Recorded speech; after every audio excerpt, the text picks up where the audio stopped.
Go ahead, I'll get out of your way.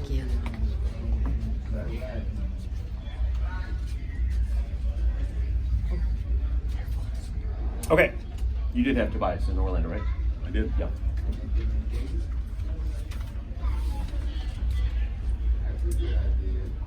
Things are starting to fly by. Game number 10 on the season. The Hornets find themselves in the city of brotherly love. Going to take on Brett Brown's Philadelphia 76ers on a Sunday evening. Hello, everyone. Getting ready to tip things off. Before we do, we get a chance to talk to head coach James Borrego. And Coach, it seems like I think about 21 hours ago, you were last playing a game at home. We're now in Philadelphia. To get ready for the Sixers, what are you going to discuss with your team? Well, it's a great test again, back to back. Got to come in here, take care of the ball, not turn it over against a very good defense. Set our defense, every single night. Too many turnovers last night, so let's learn from that, grow from that. We saw that in the preseason game against the Sixers. Too many turnovers, got to be better tonight. All right, one of the most distinctive big men in the league is Joel Embiid. How do you prepare for him? Well, in our 4 games last year, we were separated by 7 points total, and a big part of that was Embiid down the stretch.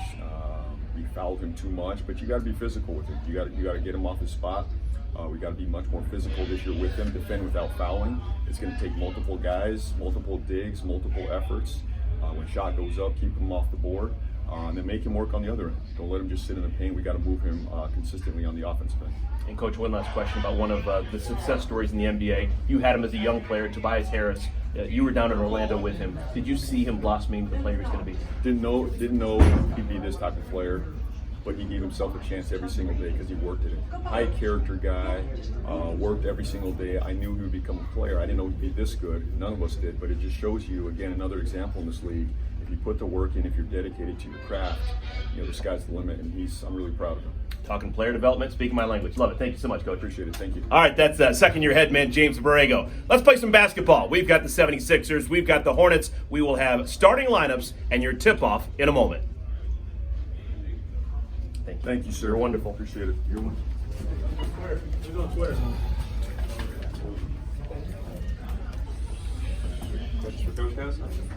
Coach, you're facing a 76ers team tonight. They got a lot of big men. How are you going to contain them with Embiid and Harris and all of them on the glass? Just that, effort, bodies, playing hard, playing physical. We have a number of big guys that we can throw at him. We did last year. I expect Cody to battle him. Biz, we got Billy in there as well. But it's not just those guys. It's going to take a 5-man effort, guys in, out. They're a very talented roster, and it starts with Embiid. But we got to be who we are, get out, play with pace, move the ball, share the ball, and limit our turnovers. With no Ben Simmons, how does that impact their offense? How does it change what they do? I don't know. I think that's more for Brett Brown to figure out. But I do know their transition game is very dependent on Ben Simmons. Maybe it's more half court tonight, more Embiid tonight than Ben Simmons. So we'll just have to play it by ear. But we got to bring a physical mentality tonight. Coach, you're having back-to-backs in less than 24 hours. Will you change maybe your substitution pattern in a game like this? Maybe get more people in? I think it's that's fair to say. I got to take a eye test at that first group and see where they're at.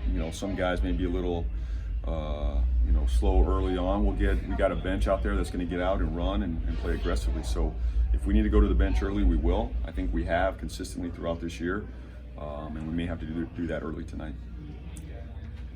Devontae's averaging close to 18.7 assists. Which number are you more impressed with, his facilitating or his ability to score this year? It's both. It's not one, it's both. To be able to score in this league at 18 and get 7.5 assists, that's impressive. So he's been great, he's been fantastic. Gets another test tonight against a very good defense. Thanks, everybody. Thanks, Coach.